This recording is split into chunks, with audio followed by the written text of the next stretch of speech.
There is this moment in every great performance, right, where the mask slips just a little for a millisecond. It's like a glitch in the simulation. If you blink, you miss it. But the internet never blinks. By now, you've all seen the clip of Erika Kirk. It was her first major public address, I want to say, since taking over as the CEO of Turning Point USA after Charlie Kirk's death. And you've seen it, right? The lighting, angelic, the wardrobe was, I don't know how to call it, mournful, chic. The tone was perfect until it wasn't. Yeah, and I actually noted it down. She said, and I promise you, I will carry on his legacy. I will ensure that this organization persists with the very same grift, I mean grit, the same grit that he showed every day. It's a slip of the tongue, sure. That's what the PR team called it. A grieving widow, exhausted, just misplacing a consonant. Happens. But Sigmund Freud had a different name for it. He called it Parapraxis, a Freudian slip, right? The moment where your conscious mind loses control and your subconscious mind steps up and takes the mic and tells the truth. Erika Kirk didn't make a mistake on that stage. For exactly 1 second, she stopped performing and started confessing. Or did she? And so today, we aren't talking about the politics of the American right. We are talking about performance of power. We're talking about how did Erika Kirk's lightning fast transformation from trad wife to widow CEO happen? How is she using forgiveness in a strategic way as like a strategic weapon, so to speak, in communications? And what that tiny little slip up might actually reveal about the entire modern conservative ecosystem. She said the quiet part out loud, and now, well, we have to talk about it.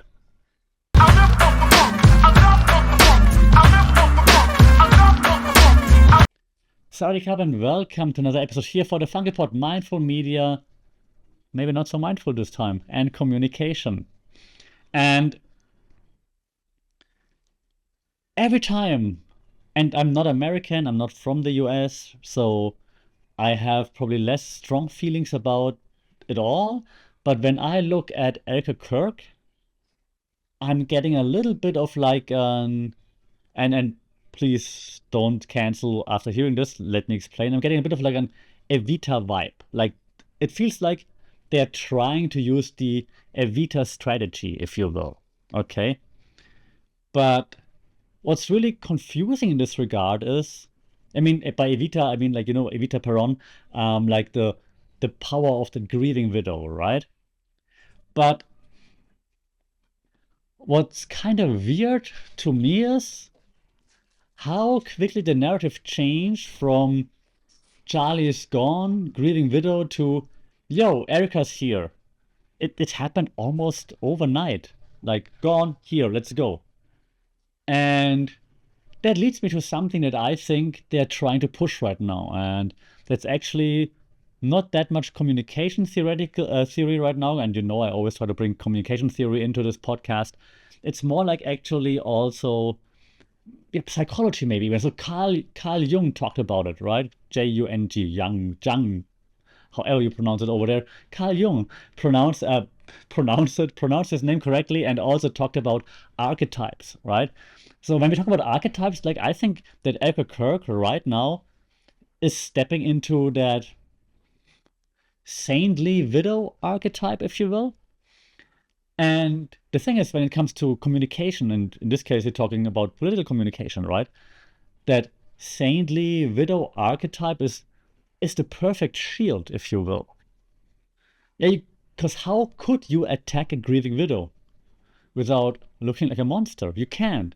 It provides immediate and honestly unearned moral authority. It's like, I'm a widow. How can you be mean to me? It's like, yeah, right, but what actually did you do? So that's very interesting, I think. And I think they're using this on purpose. Um, and to stick with my initial example, Evita for a second, right? Um, if you draw the parallel to Evita Perón in Argentina, right? Don't cry for me, Argentina, and so on, you know. So like Evita, and I promise the comparison ends in a second, but like Evita, Erika was the glamorous heart next to the political brain. Because you see, I'm really trying to find comparison here. But once the leader falls, the partner inherits not just the assets, but the spiritual mandate of the whole movement, right? Now, that said, that somehow still makes sense. I mean, somehow. Yeah, you can't actually say, oh, well, if your partner is doing this and then your partner is gone, you will do the same thing. That might not work in any other profession, but in politics, we're somehow saying, like, sure, sure. Who cares about the background? Well, sure, you just do it. Okay. But the speed of succession is just crazy. Yeah, and so that's why for me, the most surprising element isn't that she took over. The most surprising element for me is how fast she took over. Because again, when we look at it from a communications point of view, in corporate communication, successions take forever. Like a transition from one leader to another leader takes months of vetting. Who's the right person for it? Who can communicate well? This was not a transition. This was a coronation. It's almost like the coronation was waited for. Yeah, then she was the next one in waiting, so to speak. So this kind of signals that the brand of TPUS was always more important than the person that founded it. Interesting. Also, what I think she's doing very well, and I mentioned in the beginning, she's weaponizing grace and strategic silence very well. Yeah, from a again communications prof point of view. So when you look at like all the events that were happening, right? And right after it happened, she publicly forgave Charlie's killer before the investigation was really underway. Why? And now I'm not gonna try to be a conspiracy theorist, just curious. Why? Because this kind of like creates a narrative of like, look at her Christian faith, look at her Christian strength and grace, and now I dare you try to say something against it about it. So if I were a cynical media professor who wants to analyze things, I would say, okay, let me look from a media theorist point of view at it. So there are theories, like one is called the image restoration theory. And then I would say, this to me looks like what we call in media theory strategic bolstering. So strategic bolstering means you try to occupy the highest possible moral ground. In this case, forgiveness. Forgiving the killer of your husband is ridiculously high moral ground. So standing on this high moral ground kind of like shines a weird light on any subsequent questioning of the event. Anyone who now questions anything would seem disrespectful because, hey, the widow has forgiven the killer and she has this high moral ground. How can you question that? So from a media theorist point of view, I'm not saying that's how it is, but from a media theorist point of view, we could say that it was somewhat a containment strategy, actually. If you forgive the sinner, you no longer need to investigate the sin. Yeah, it shut down conspiracy theories that might have otherwise spiraled or hurt the organization's standing, maybe. Again, that's from a media theories point of view. I'm not saying that's what it is, of course. And I got two more things that I wanted to discuss in this regard. Of course, we have to talk about it. Yeah, the feud. Of course, we have to talk about it. Yeah, probably more entertaining than Jake Paul versus Anthony Joshua. Yeah, let's call it for this right now: the glitch versus the noise.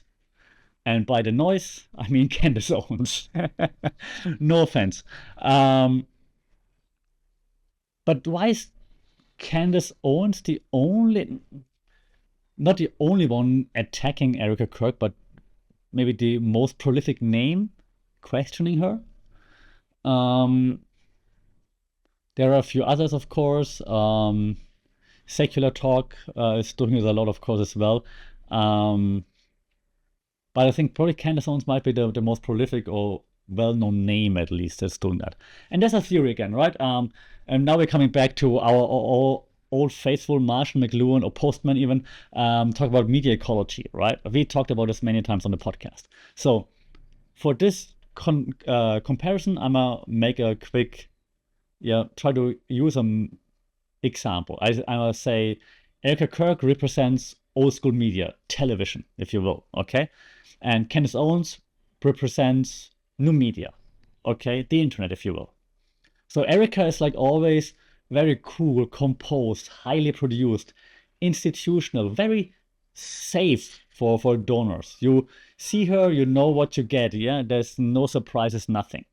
Yeah, she's like this well-oiled machine, always smiling, always well-dressed, always saying the exact things that are on the script, I mean, that she really wants to say. Candace is like, and by no means am I saying Candace Owens is right about everything she says. Okay, just to make that point very clear, I think I would disagree with 98% of the things she's saying, all right? So just like, but in this case, Candace Owens is like the crazy, weird internet, the hot, in terms of like emotions, chaotic, conspiracy theories driven or entertaining, questioning everything kind of thing, okay? And now, when we kind of like face those two off and take that Grift slip into consideration, right?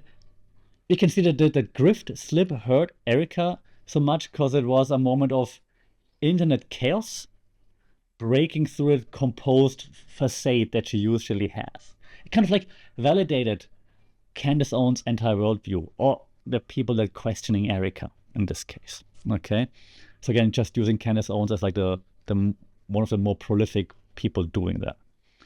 Okay, so yeah, so basically she's slipping up, kind of like breaking her own facade, not being perfect for a second and letting the truth/chaos run wild for just a millisecond.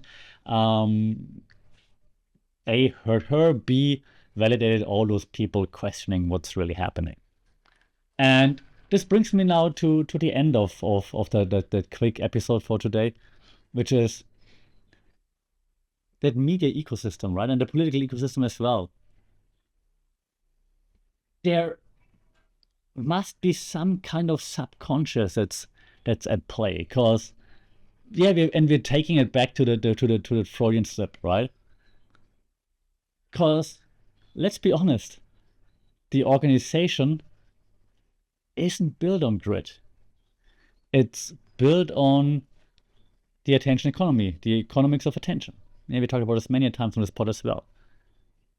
Erika knows this better than Charlie ever did. She's the perfect CEO for the current moment, because she's a pure 100% performer. And she performs incredibly well. You can't take it away.